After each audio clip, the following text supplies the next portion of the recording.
Well, good morning, good afternoon, good evening, wherever you are in the world. We are excited that you're here with us at Co-working Live with Red Worldwide, and I am Dr. Patience Jackson Rose, and we are here on another Focus Friday. We're going to be focusing on leadership just for another couple of weeks, and so today we're diving into influence, the untapped power of leadership, and we're going to talk about how influence works, okay? Both for good and not so good in some situations, so that we can know exactly how we can wield it and make it work, in ways that are powerful for our companies. Well, before we get started, I wanted to just thank everyone who's been watching. I mean, we are right at 75 episodes that are available in our repository on YouTube. So I wanted to let you know that we are so grateful for you who have been paying attention. We've gotten an opportunity to be available now in many different places. Some of those places are, getting us some attention from people who really do need our services. And maybe you don't, necessarily need us to help you with your lunch or, working on, making your company more valuable. Maybe you got that stuff under control, but we do have quite a few other things that we do here at Red Worldwide. And so we want you to visit our website and learn about, the tools that we have for businesses, especially the educational tools, the courses that we have, because some of them could be very beneficial in helping you to grow your company, to make sure that the company actually is worth what you desire it to be worth, or even more, and to, of course, get what you need to get in a sale, or in even if you're passing your company down to your children or to the next level of managers. Maybe you're not selling it, maybe you're going to chairman the board, but you want to have a valuable company. So we have a program called the Value Builder Engagement Program, and it's a very powerful tool to put into your business to help you understand how the business works and what's going on with it, and what you can do to institute the 8 drivers of business value to make sure that you get the 3x, the 5x, the 10x in a sale, but also to make sure the company is valuable. And so with that said, I want to go ahead and get us started in our scheduled session today on influence. And so we'll start with our video that we prepared, and to just kind of give you a little bit of context for how influence can work for you. It's a word we hear tossed around in boardrooms, at networking events, and even in casual conversations about leadership. But what does it really mean? And more importantly, how does it shape the very fabric of business leadership? Today, we're discovering the powerful role influence plays in leadership, both the good and the bad. So, buckle up, because this isn't just another dry lecture on leadership theory. This is about understanding how influence can make or break a leader. Let's start with a historical lens. Picture this. It's the early 20th century, and we're in the midst of the Industrial Revolution. Leaders like Henry Ford weren't just running companies, they were changing the very nature of work. Ford's influence was revolutionary, not just because he introduced the assembly line, but because he understood how to inspire a workforce. He leveraged influence to create a culture that valued efficiency and innovation. His leadership wasn't just about authority, it was about inspiring loyalty and dedication. Workers didn't just build cars, they became part of a movement. This is the positive side of influence, when it empowers, motivates, and unites. But let's not romanticize it too much. Influence can be a double-edged sword. Fast forward a few decades, and we find ourselves in the corporate world of the 1980s. Enter leaders like Ken Lay of Enron. Here, influence took a darker turn. Lay was charismatic, persuasive, and had a vision that captivated many. But what happens when influence is wielded irresponsibly? Enron's culture became a breeding ground for unethical practices driven by a toxic influence that prioritized profit over integrity. This is the negative side of influence, when it manipulates, deceives, and ultimately destroys. It's a stark reminder that influence is not inherently good or bad. It's how it's used that determines its impact. So, what does this mean for today's leaders? In a world where social media amplifies voices and opinions, influence has become more accessible yet more complex. Leaders today must navigate a landscape where their influence can reach millions in an instant. Think about it. A tweet or a post can sway public opinion, impact stock prices, and even alter the course of a company's future. The power of influence is at our fingertips, but with that power comes responsibility. Leaders must be aware of how their words and actions resonate, not just within their organization, but beyond it. Now, let's get personal. Have you ever worked for a leader who inspired you? Someone whose influence motivated you to go above and beyond? On the flip side, have you ever encountered a leader whose influence felt suffocating or manipulative? These experiences shape our understanding of leadership and influence. They remind us that leadership is not just about making decisions. It's about how those decisions affect people. It's about creating an environment where influence fosters collaboration and trust, rather than fear and compliance. In today's episode, we'll explore these themes in depth. We'll hear from leaders who have harnessed the power of influence for good, as well as those who have learned hard lessons about its darker side. We'll discuss practical strategies for cultivating positive influence and how to recognize when influence is becoming toxic. So, whether you're a seasoned executive, an aspiring entrepreneur, or just someone interested in the dynamics of leadership, this conversation is for you. Influence is a powerful force, and understanding its nuances can transform not just your leadership style, but the culture of your organization. Join us as we unpack the complexities of influence in business leadership and discover how to wield this power responsibly and effectively. Let's dive in. Okay, so where we are today is we're at this place because of the fact that one of those leaders that he was talking about in the video, who has had the opportunity to live long enough to mature in my leadership style.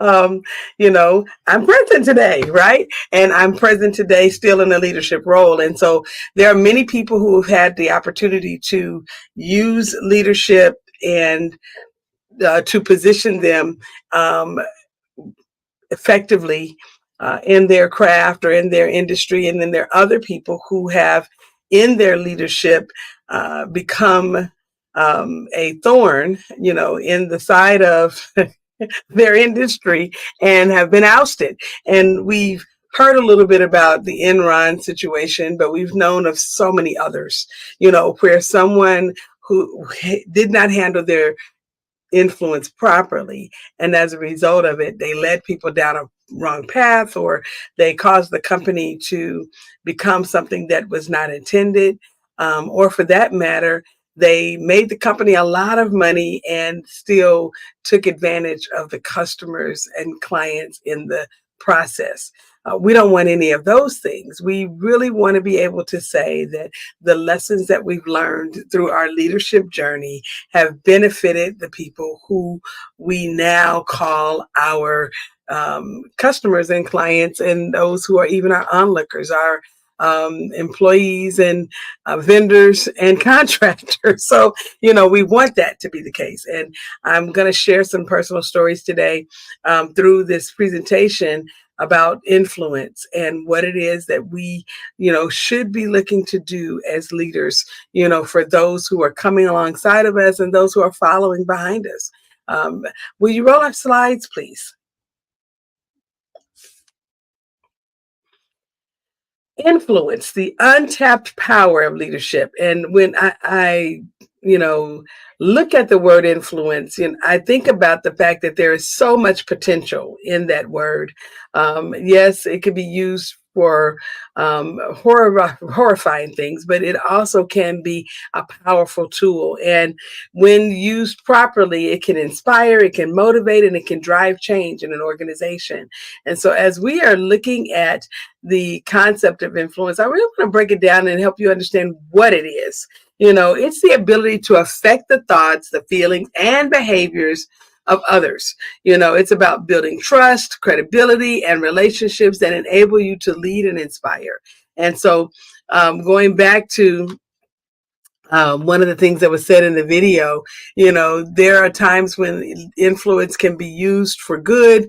And then there are times where that same influence can be used to reroute people into a place of where, very bad things happen.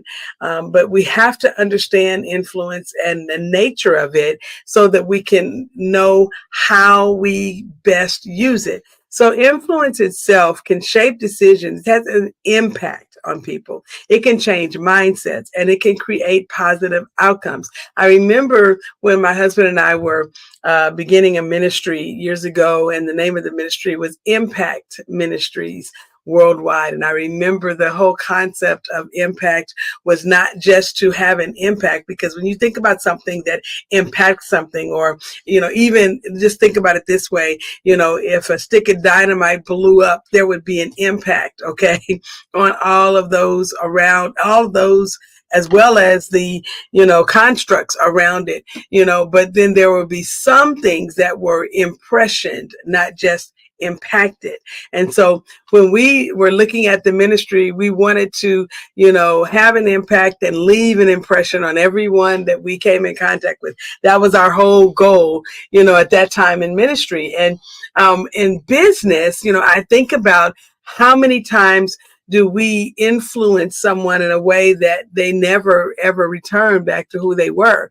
It is really important that you are concerned about your impact and the impression that you leave beyond the impact, because it can be a situation where you have such a life changing effect on someone else, that they become everything that they were supposed to be in life because of that one encounter, that led them to other encounters that, puts them on the right trajectory. And then the other thing that you have to understand, that while influence is impact, it's as much connection as it is impact, because influence is rooted in genuine connections, understanding other people's perspectives and respecting those perspectives. And when you are able to understand them and regard them, then you have, a very wonderful tool that can be used for transformation. And so through influence, you can inspire others to grow and learn and achieve their full potential. And this is something that we should all be inspired to do, especially as leaders. So, what are the foundations of influence? Well, first of all, you got to understand that building a solid foundation for anything, helps to have the ability for other things to stand up on it. And so when you build a solid foundation for influence, it starts with your self-awareness, understanding your own values, your own strengths, and your own weaknesses. Because when you have that knowledge, then you have something to actually set other things on top of. And it begins in leadership, with understanding how to be authentic. Okay. People know when you're not genuine. They know when you are faking it. Okay. It is very apparent. Sometimes your face may not betray you, and so they may not be able to see it on your face. But there are other things that you emit that helps people to know that you're really just in this for the money, or you're really just in this for the fame, or whatever your reason is that has nothing whatsoever to do with purpose. Okay. But when you are intentional about authenticity and being true to yourself, being genuine, building trust and credibility through the consistent, actions that you have, people really do know. They have this sense They can feel it. They can, know that your embodiment of what you're doing, is coming across in everything that you do. I sometimes will be really excited to think about sometimes where we had when we were growing up. And I remember there were certain times where we had, these potluck dinners where people would bring different items to the church or, to the school or whatever. And I remember having the wonderful experience of someone tasting something that my mother made. She made a chili stack and we brought that to the school, and I mean people just ate it up. There were other items on the table, but that whole pan of chili stack went so fast. It was amazing. And one of the ladies, I remember her talking about how, ooh, whoever made this was cooking with love. And so there are times when you do things and people really do feel, the love or the care that is going into what you're doing. And you got to be thinking about that when you are, preparing to do it, to be authentic in everything that you're doing and to allow your feelings to come through, really does position you in your company differently than someone who is just going through the motions. And you got to have effective communication skills as well, verbally and non-verbally. You have to be able to communicate with others, what it is that you are saying so that you can have a genuine connection. Those things are very important. You lead with empathy and having the ability to understand and respond to the needs and the emotions of others who are in your team or on your team. This is key to build rapport and also to have that positive influence that you want to have as a leader. So how do you develop your influence toolkit? What is it that you need to put in the toolkit to make sure you got everything that you need so that you have the influence that you want to have on those with whom you work?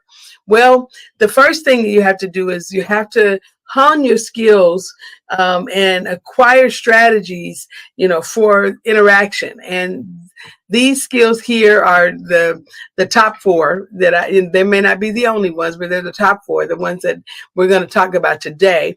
Active listening, which we've talked about before, being attentive to people who are listening or who are speaking to you, seeking to understand what it is that they're saying and responding thoughtfully, really, thinking about what they've said and coming with a response that makes, perfect sense to you about what it is that they're saying. It may not make perfect sense to everyone else because we know that common sense is not common, but it needs to be something that adds value, and it's something that is a part of, a robust set of things that a person could add to what they're doing so that they are better for your interaction with them.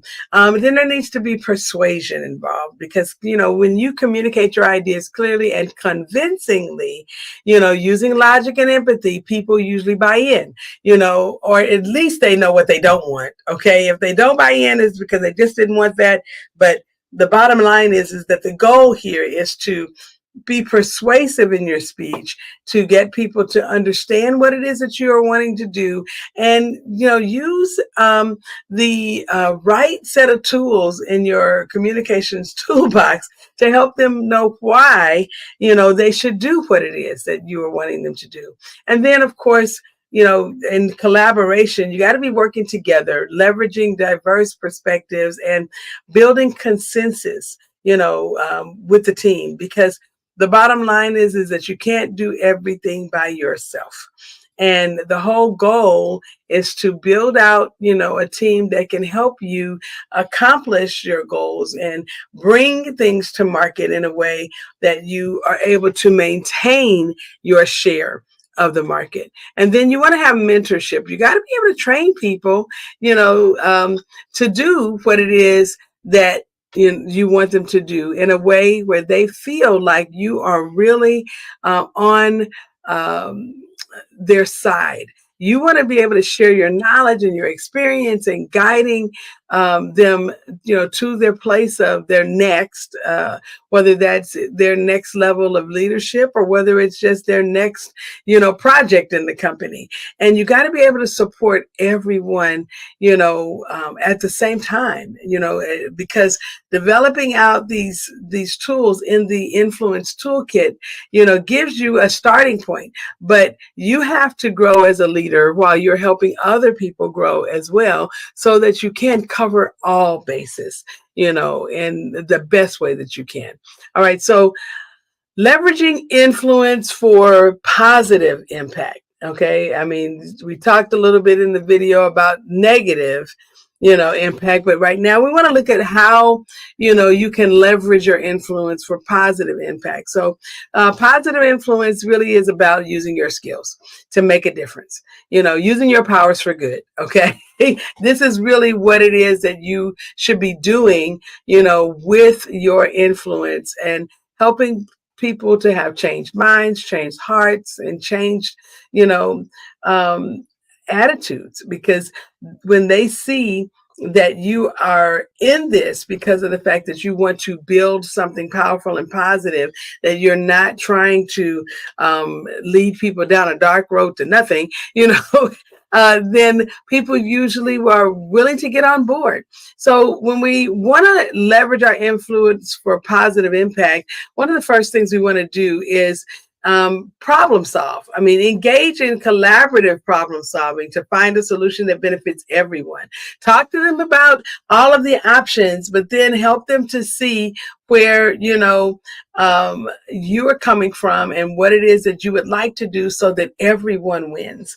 That is going to be key, because even though we're working at this collaboratively, we're all working together to, work through this particular problem solving exercise that we're doing in our company. Sometimes people feel like they're the odd man out. So you have got to find a way to unify the collaborative, the group, and help them to solve problems, in a way that everyone, like I said before, wins.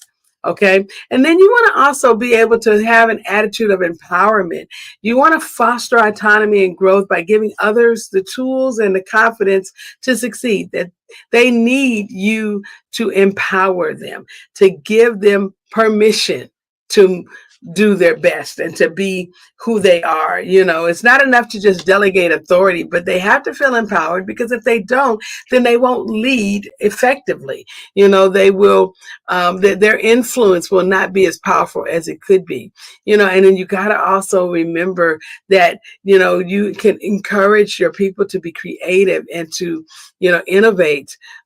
This is really important. When people feel locked in and blocked in, that they don't have an option with regards to adding value, to the company themselves, then they don't do as much as they would do if they felt like they had the ability to do something that would have a lasting effect on the company. So you want to encourage creativity and risk taking, fostering a culture of learning and adaptation, because when you help people to learn that you do value, people bringing ideas, and even if their idea is not used right away, or even at all, letting them know that you appreciated the work that went into them preparing what it was that was prepared, and that at some point, maybe they'll have a chance to use that in their future, maybe even if it's not with your company. Okay, so how do we navigate some ethical dilemmas? This is a really important part. You see, on my little my graphic here, my gentleman stands at the crossroads of ethics and ethos. Okay, actually, it's not even a crossroads. One is going one direction, and the other one is the complete opposite. And that's how some of us are experiencing life. It's our choices are just that broad, where either we're going to make the right choice, the ethical choice. Okay. When I'm saying right, I mean ethical, or we're going to go with our ethos, what it is that we feel. And sometimes what we feel, it may not be the right thing to do. So you have to be able to understand that ethical considerations are crucial when you're wielding your influence. I mean, you have to ensure that your actions are aligned with your values. And if your actions are aligned with your values and it was not the right action, maybe you need an upgrade in the value system. Okay. Because this is really important and key to a key aspect of who you are becoming as a leader. People need to know that you stand for something.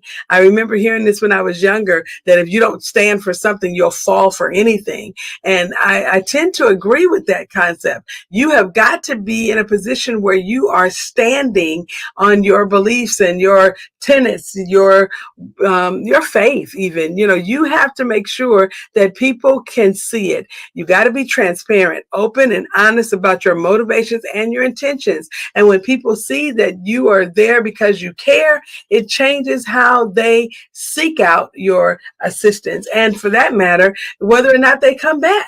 Okay, you have to be able to operate and lead with respect, treat others with respect, valuing their perspectives and autonomy. It's important for you to respect the space and the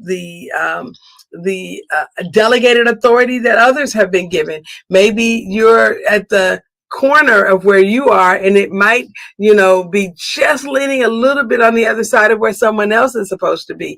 You have got to be able to move out of the way and allow them to do what it is that they were purposed to do in the company. And so these are very, very important and key things. And then lastly, you got to have integrity. You got to act in accordance with your values, even when it's difficult.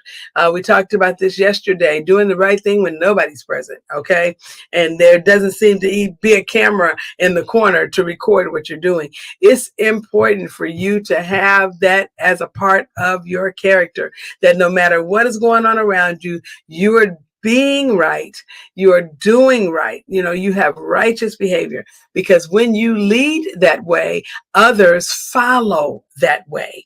And so this is a very important aspect of leaders' lives. Now, what are some of the pitfalls that we need to avoid?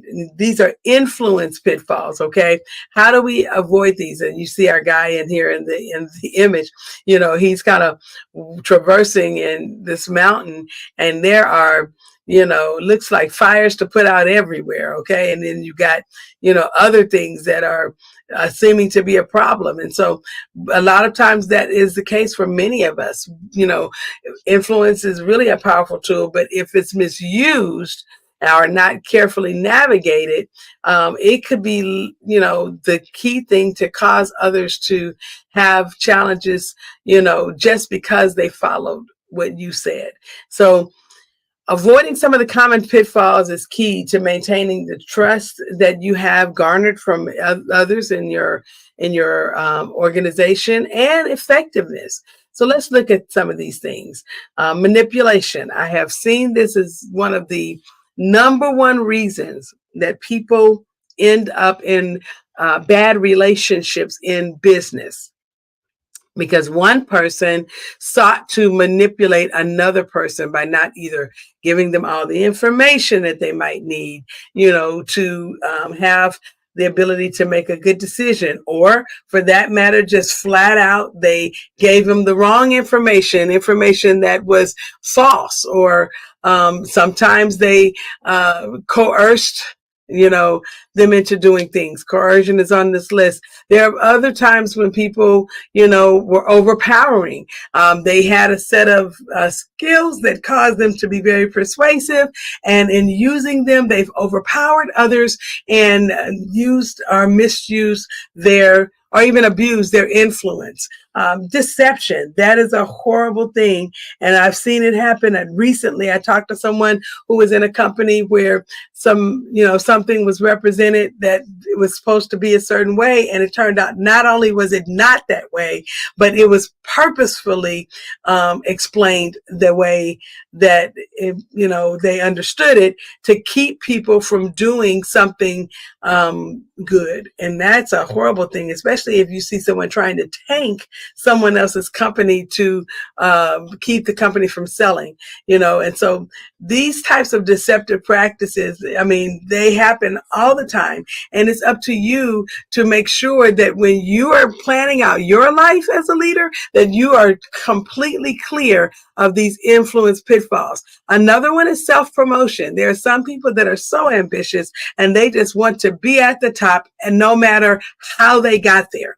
And so this is something that we need to be aware of. And if it's a part of your personality, you need to squash that, because self-promotion, will get you nowhere. I mean, well, let's just put it this way. You might get there, but you definitely won't be able to stay.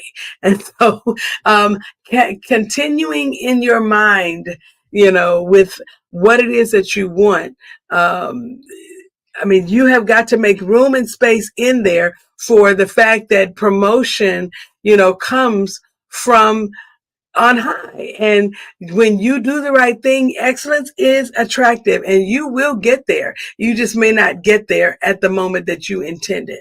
And then, of course, having a lack of empathy, that also is another pitfall that you want to avoid as a leader, because your influence is important and you want to make sure that in whatever you do, you're doing the right thing, to care about people, to be concerned about people, to be concerned about your customers and clients. I never forget, I was in a situation where we were looking for some essential oils, and we went into one of the drugstores, the pharmacies, because they carried the particular brand of essential oils that we were going to look for. And we get in there only to find that those oils were not there. And they were not only were they not there, they were like taken off the shelf. We found out later that there was an incident that occurred where there were the tops on the bottles were not the right tops, and they were not, it seems as though the quality control was not what it needed to be, and people could be very well harmed because of the fact that the way things were leaking out of the bottles were not in a way that was appropriate, and people could end up with less product, but they also could have ended up, in a situation where too much of that oil could have seeped through and their clothes could have been harmed, or, some other, even physically, they could have been harmed from it. And so I remember I think it was Walgreens that pulled their product off the shelf, and then there was an article about it, and what followed, of course, was that they fixed the problem, and ultimately their products are years later back on the shelf. But I want you to understand that there are times when people make decisions, for greed or for other reasons. And even though they know better, they will release something too soon or allow it to be in a position where people get access to it, and they could be harmed. And the company is more concerned about their ultimate bottom line than they are about the few people that might be harm. They call it that collateral damage. So I am saying to you, as a leader, as an entrepreneur, executive, whatever level of leadership you're in, when you come to this video, please be aware that if you are expecting to have your influence taken seriously and to actually use it as a tool that it is, these common pitfalls are things that you absolutely want to completely remove out of your character and out of your business. So how do we put all this together? How do we master influence as a leader? Well, the first thing that you need to understand that it's an ongoing journey. You don't arrive ever. You are always ever arriving, okay? Meaning that you're always on the path. And it's going to require self-reflection, continual learning, and a commitment to positive impact. You have to be committed to a growth mindset, embracing learning and development, and constantly seeking to improve your own skills. Because again, you're a leader, people are following you. And so you want to make sure that your mindset is one that is a mindset that others aspire to. And when you have that, and you're wearing it, and I do mean like you put it on like a jacket or a coat, people can see, oh, they're all about growth. Everything that they do is leading us in that direction. I want to be like them. And they can make that choice and follow your lead on things that are sometimes very complex and difficult, but they'll do it anyway because you are giving them everything that they need to show them that this is something that they need to do. Okay. And then building genuine connections, strong relationships within your company, that are based on trust, empathy, and shared values. That's going to be one of the key things to help you master influence. When you have the thought process that you do want to live for the benefit of others, but understanding that others are involved in that. So that means you got to communicate. You need to be connecting with people. I talk about me, and I can talk about me because I'm not going to get myself in trouble. But I can say this. I have often had challenges with people. My mother sent me at one point away when I was younger to go on a vacation because she told me I love books more than people. And it was probably true at the time. I don't know. I don't even want to try to make an excuse for it. I'll just say that as a child and then as a teenager and even an early adult, I had some tremendous challenges with relational things. I could relate better to computers and, things. And so I had to learn how to relate to people and how to build strong relationships. And even now, I don't,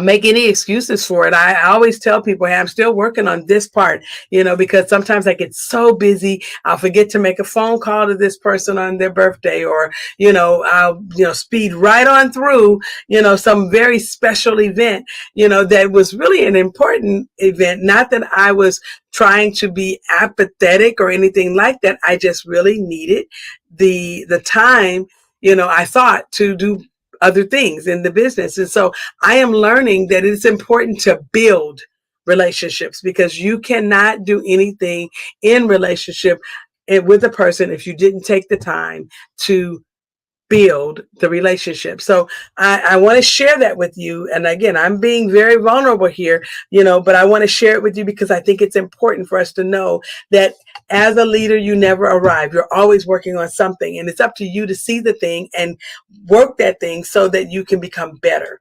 And then you have to have a clear purpose, clear vision. People need to understand what that vision is, and so they can align with your vision.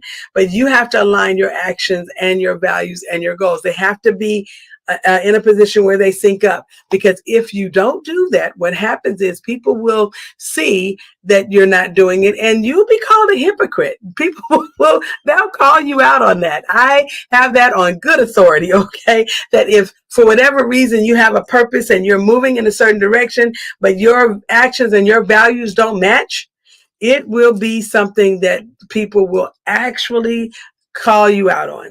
And so I want you to understand there are some people that don't intend to celebrate you for anything. And so they definitely will make it so that other people are aware when you make a misstep. So make sure that you have a clear purpose, and then you line that purpose up with, the actions, the actionable steps that you're making, and that your values and your goals sync up to that so that you can be seen again, and modeled, behind, or I should say followed. Okay. The model that you're setting is something that people will follow. And then lastly on this, I want you to really be thinking about the fact that you're here to inspire others. Your motivations and your inspirations personally, professionally, spiritually, emotionally, those are yours that you are operating off of. But your job with all of that is to motivate and inspire others to achieve their potential. And so a lot of us are so self-centered, and some of us even narcissistic. Everything, revolves around us. But when you think this thing through and understand what influence is about, influence is not influence if there's no one for you to influence. So you got to be thinking about the fact that the whole purpose of it is to make, create positive change for others, okay, to help people achieve their goals and their potential. Well, with that said, this has been an awesome opportunity for us to share today on influence, and I hope that it has benefited you. And if it has, I want you just to put something in the comments to let us know that this, did resonate with you. And as you're thinking about everything that you have to do to become an effective leader, I want you to think very powerfully about the fact that your leadership skills are so important that you have to take the time to cultivate them. I mean, really work them through and do exactly what it is that you need to do intentionally so that everything will begin to flow for you and your team and your company. Well, this has been Dr. Patience Jackson Rose here with you on Co-working Live with Red Worldwide, and we'll see you again next time.